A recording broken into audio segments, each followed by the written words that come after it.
નમસ્કાર.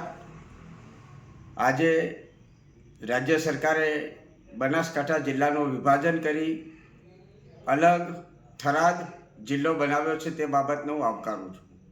પરંતુ મારા મત વિસ્તાર કાંકરેજ તાલુકાને થરાદ જિલ્લામાં જે સમાવેશ કર્યો છે એ બાબતને હું વખોડી કાઢું છું. કારણ કે મારા કાંકરેજ તાલુકાના ખેડૂતો હોય, નાના મોટા વેપારી હોય, એમને પાલનપુર જવું આવવું ખૂબ સહેલું ને સરળ પડે છે.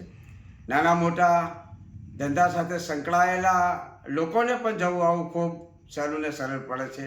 જ્યારે થરાદ જવું ખૂબ જ અટપટું ને અઘરું છે, ત્યારે આ તાલુકાને થરાદમાં સમાવેશ કરી અને જે નિર્ણય લેવામાં આવ્યો છે એ નિર્ણય યોગ્ય નથી.